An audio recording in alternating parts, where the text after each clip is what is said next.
The dust has settled on Denver's 53-man roster for the moment, at least. So where does this roster stand as Denver heads into Week 1? What heights could the Bridgewater-Jeudy combination reach, and which players surprised the most this preseason? We'll attempt to answer all of it. Welcome in to Broncos Weekend, everybody. I'm Matt Boyer. Alexis Perry and 9 News Broncos Insider Mike Klis will be along in just a moment. But as always, we begin in studio with the Hall of Famer, Steve Atwater. Steve, we did not have a game this week, but what did you think about George Paton's 53-man roster? Well, thought he did a great job of putting together a deep roster. We got a ton of talent on that team. I think also there's a lot of flexibility in there to where if something doesn't work out with the player, he can make changes on down the road. But yeah, just a lot of talent, a lot of great players, and I think the Broncos country is going to be happy with a lot of good football. This was the first time we've seen general manager George Paton submit a orange and blue roster as the general manager. But as he mentioned when the roster was announced, these days are some of the toughest for a general manager. For me personally, this is the toughest time of year to go through this, and really for our entire building. You know, anyone who touches these players, they're just not players to us. You know, for the scouts, we've been in their colleges, we've gotten to know their families. For everyone in the building, we get to know the day-to-day, and so it's a tough day. Zeros on the scoreboard, zeros in the loss column for the Broncos without allowing a single touchdown. But I do like this football team. Thought we had a really nice preseason, nice training camp led by Vic and the coaches. And so I like the trek we're on. We're excited for the regular season. I thought it was really important to win games in the preseason. You know, winning's contagious. These guys they want to win. They like to win. I think they're feeling it. And obviously we'll see when we get the regular season and full speed ahead. You know, we have the Giants Week 1, a really talented team. I'm happy with the players that were here, how they work, how they want to win, how passionate they are about winning, and I like the guys we brought in. You know, the Darbys, the Surtans, Jonathon Coopers, Shamar Steffens, you know, just guys like that. And they all have one common trait, is they really love ball and they really want to win.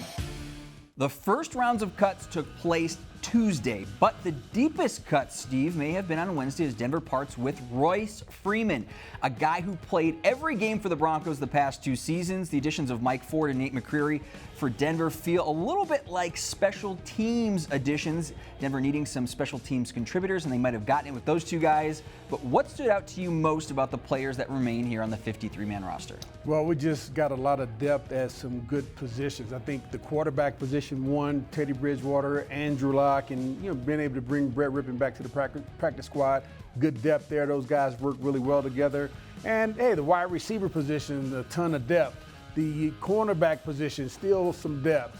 And I think we got players who really are looking forward to winning, not just having depth on the roster. You mentioned it, the depth. There's so much respect around the league about this Broncos roster and how deep it is. So when you look at the players in total, what's the identity of this roster? What kind of identity do you think this team is going to take on in these first couple of weeks? Well, the guys have said it themselves that they're dogs. They're hungry. They want to win badly. They have a great leaders, and again, they're deep. They have guys on the bench that can come off and they can start for a lot of other teams. So I think that we're primed and ready to go. But as you know, Matt, a lot of teams feel that same way right now at the beginning of the season. They got to go and put in the hard work and show that what they've been doing can pay off on the field in games. Each year, Steve, tough cuts are made, but on cut down day, each year we see great stories of perseverance and resilience. NFL journeys finally validated with that final 53, and 2 of those stories came this year for the Broncos, and Jonathon Cooper and DeShawn Williams.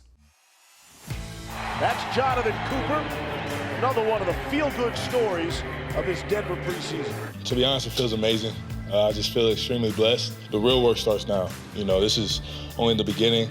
Obviously, this is an amazing feeling and a great accomplishment for me, and I'm extremely happy, but, now the real work starts, and now I just have to keep doing what I've been doing and keep getting better every single week. And it was Jonathon Cooper, the 7th-round draft choice out of Ohio State, on the sack. He flies all over. I mean, he's really easy to evaluate at practice, and you watch the games, he's all over the field.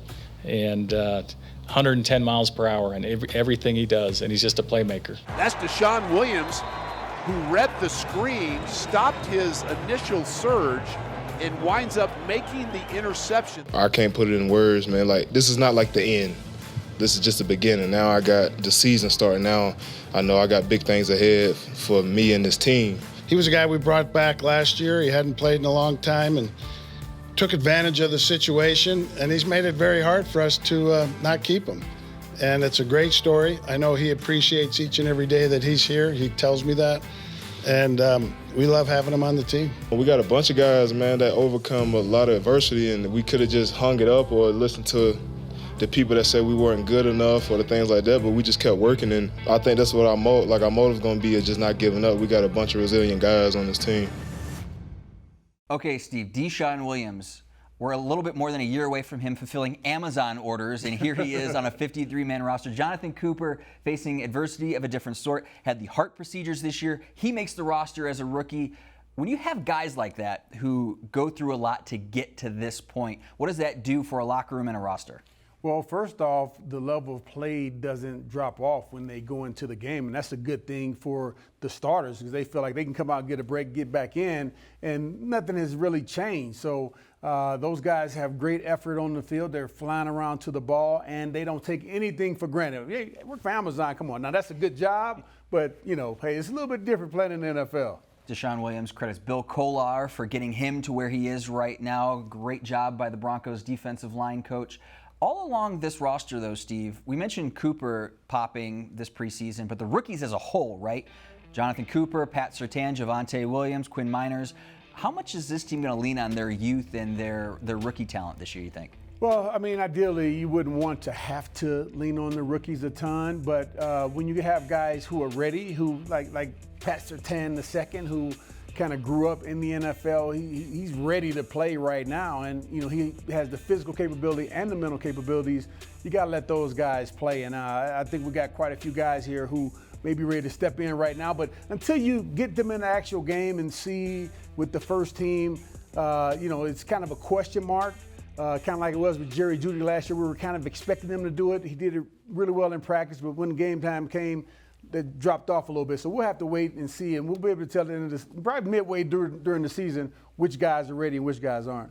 One wrinkle this season, Steve, is that you can elevate players from the practice squad to the active roster. Taking a look at some of these guys, which of these guys seem poised to earn our call-up this year to that 53? Because, again, George Paton said there's going to be some strategy involved with guys that you can elevate because you only can do it twice. Right.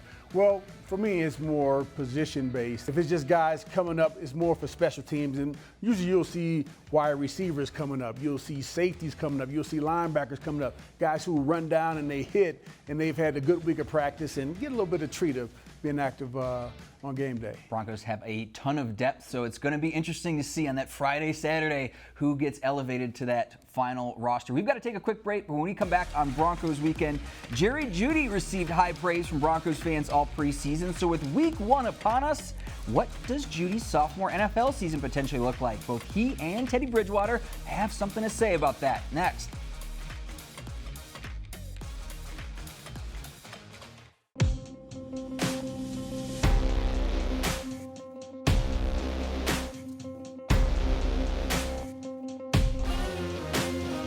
In year two, you know, when it comes to route running, you just knowing the timing of plays, you know, where you're at on the progression. So that's my biggest thing that I improved on this year, just knowing the timing and knowing what read I am in that progression to time them up. Bridgewater steps up, completes it. Into the open field, Jerry Jeudy. Jerry, he's a guy who just knows how to get open. You watch him, he's a guy, he has a plan every snap. You know, if a defensive back is playing him outside leverage, he'll come up with a plan in order to win, to get to where he needs to get to in order to get the ball. If a guy's playing him inside leverage or tries to jump jam him, he always has a plan. You've been following him throughout training camp and even throughout his early career.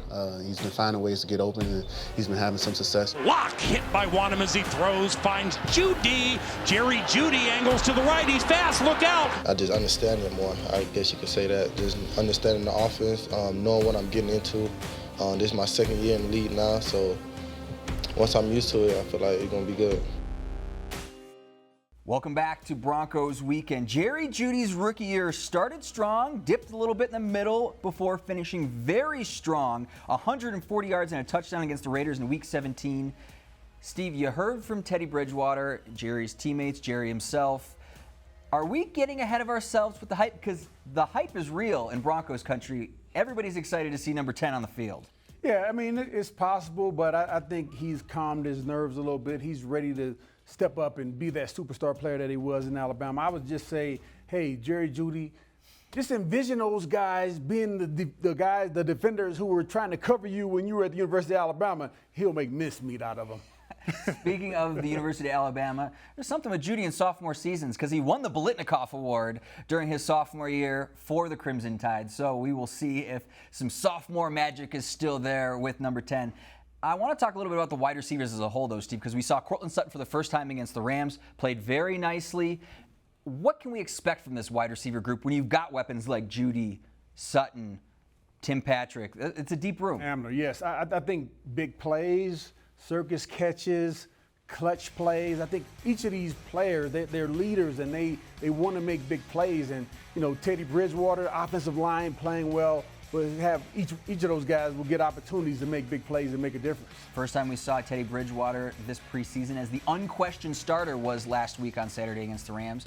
He admitted he started slow, but then picked things up a little bit. Wasn't too happy with his performance, but what did you think about the way he played on Saturday against the Rams? Yeah, he did get off to a little bit of a slow start. I remember being up in the press box, a lot of guys were talking about it, but he said he was trying to get the ball to Albert Okwuegbunam and to Courtland Sutton, and he was trying to force the ball a little bit, but once he settled down and just ran the system, everything worked out well. Got Courtland score, got also a couple passes to Albert O, so looks good, and I think it's good not to go into the season having everybody super hyped and expecting you to pass for 600 yards.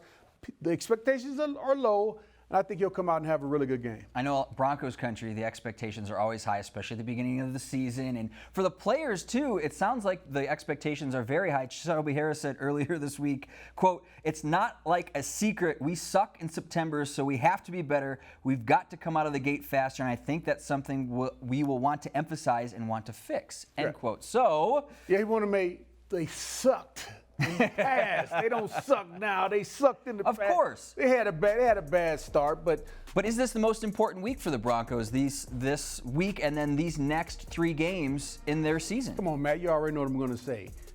It's not the most important week. That first play is the important play, and then each play after that, one play at a time. Boy, you know that. Steve, I'm going to be taking things one play at a time, 1 week at a time, one segment at a time. And speaking of taking things one segment at a time, we've got to take a quick break. When we come back on Broncos Weekend, 9 News Insider Mike Klis is in the building chatting with Alexis Perry about his big surprises from roster cutdown day and the expectations for this team's calling card in Week 1 against the Giants. That's next.